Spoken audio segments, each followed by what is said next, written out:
পৃথিবীতে সন্তানের থেকে দামি আর কিছু হতে পারে না।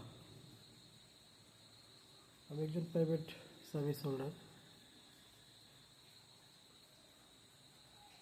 আমি আমার পরিবারকে রেখে বেশ দূরেই অফিস করি এবং সপ্তাহ মাথায় বাসায় যাই।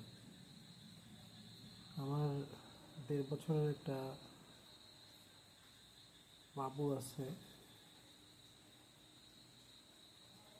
আমি প্রত্যেকটা সময়ে তাকে খুব মিস করি, প্রচণ্ড। সে এখনও কিন্তু কথাও বলতে পারে না। নট ইভেন সে আমাকে আব্বাও বলতে পারে না, কিন্তু তার চলাফেরা, হালকা ছোট ছোট কিছু বুলি, এগুলো আমাকে প্রচুর পরিমাণে বিমোহিত করে রাখে, প্রচুর পরিমাণে বিমোহিত করে রাখে।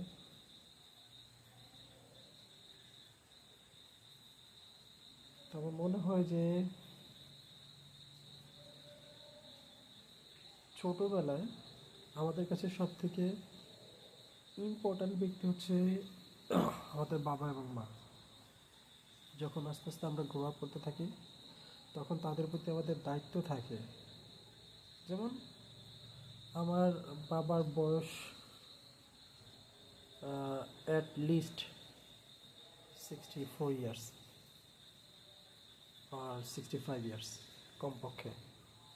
বাবা প্রায় সময় বিভিন্ন রোগে আক্রান্ত থাকে, ডায়াবেটিক্স, এরপর একবার স্ট্রোকও করেছেন, মাঝে মাঝে পেটে ব্যথা। বাবার অসুস্থতার কথা শুনলে বেশ খারাপ লাগে, এবং সময় করে যদি ওভারফ্লো কোনো সমস্যা দিতে না পারি, সমাধান দিতে না পারি, তাহলে নিজেই ছুটে গিয়ে কোনো একটা সমস্যার সমাধান করার চেষ্টা করি। খারাপ লাগে যে বাবা অসুস্থ, এটা খারাপ লাগে, কিন্তু একই সাথে বাবাকে নিয়ে বাড়তি কোনো টেনশন হয় না। কারণ ব্রেন কেমন যেন ধরে নিছে যে বাবা বয়স হয়েছে, বয়সের বার্ধক্যর ভারে যে কোনো সময় চলে যাবে। তার চলে যাওয়াটা এই মুহূর্তে স্বাভাবিক। যদিও বিয়োগ ব্যথা কখনোই সামান্য না, বিয়োগ ব্যথা সব সময়ই অসামান্য। এখন বাবার অসুস্থতায় মনটা যতটা খারাপ লাগে, সন্তানের অসুস্থতায় মনে হয় তার থেকে বেশি খারাপ লাগে। তো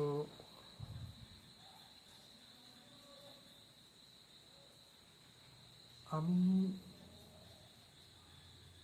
ভাবছি যে আমার সন্তানের অসুস্থতায় যেমন আমার খারাপ লাগে। আজকে ছোট্ট একটা ঘটনা শেয়ার করি। সেটা হলো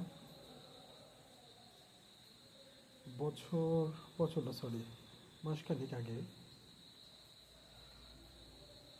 আমি অসুস্থতাজনিত কারণে আমি ঢাকাতে কিছু টেস্ট এবং রিপোর্ট করতে যাবো পিজি হাসপাতাল। রিপোর্ট করানোর পরবর্তীতে কী আসছে ওভার ফোনে বাবাকে মাকে জানিয়েছি যে আমার মোটামুটি কোনো সমস্যা নয়, ভালো আছি, সুস্থ আছি। বাট আমি যে ঢাকাতে আসি, ঢাকা থেকে বাড়ি ফেরার আগ পর্যন্ত আমার বাবা অসুস্থ শরীর নিয়ে আমার মনে হয় যে আমি আমার সন্তানকে নিয়ে যতটা চিন্তিত থাকতাম, তার থেকে বেশি চিন্তিত সে ছিল। আমার বয়স কিন্তু 30+।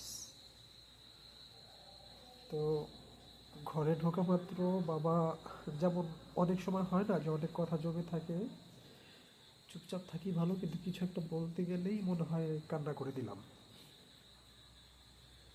ঘরে ঢোকা মাত্র বাবা যখন জিজ্ঞেস করলো যে সব কিছু ঠিকঠাক তো, এই কথাটা বলে বাবা মৃদু কান্না চলে আসছে তার। তা আমি শুধু শুধু শুধু শুধু না, আমি সময় পেলে ভাবি যে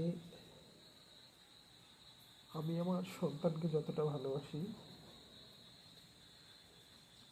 আমার বাবাও আমাকে ততটাই ভালোবাসে, ততটাই।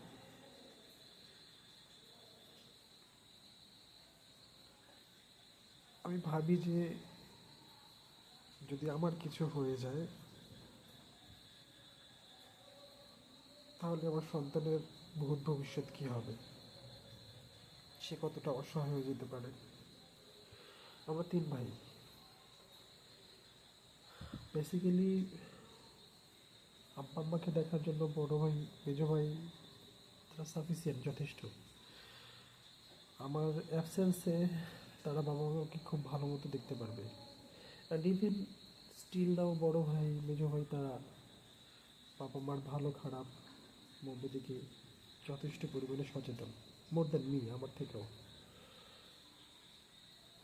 তো তারপরেও আমার বাবার কিন্তু এমনটা টেনশন নয় যে আমি চলে গেলে এদের কী হবে। বাট বাবা শুধু ভাবে যে ও চলে যাবে কেন, অসুস্থ হবে কেন, আমি কেন অসুস্থ হব। আমি কোনো একটা জ্বর বা সামান্য কোনো কাশি নিয়ে যদি অসুস্থ হয়ে যাই, বাবা খুব খিটপিটে হয়ে যায়, মাঝে মাঝে রাগ ধরে যে সামান্য জ্বর হয়েছে তুমি এত খেস খেস কেন করো, এত এত এত কথা কেন বলা লাগে। আর ঠান্ডা যে মস্তিষ্কে যখন ভাবি তখন মনে হয় যে আমার সন্তানের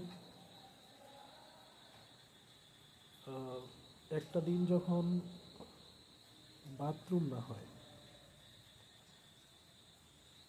একটা দিন যখন বাথরুম না হয় তখন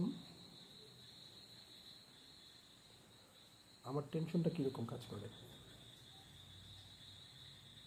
সেখানে আমার শারীরিক অসুস্থতায় আমার বাবার সেমভাবেই হওয়ার কথা,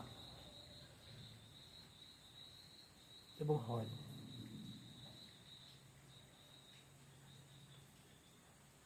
তো সন্তান যতদিন পর্যন্ত না বাবা হয় ততদিন পর্যন্ত সে বুঝতে পারে না বাবা কীভাবে, তার থিঙ্ক অ্যান্ড ভিউ কোথায়,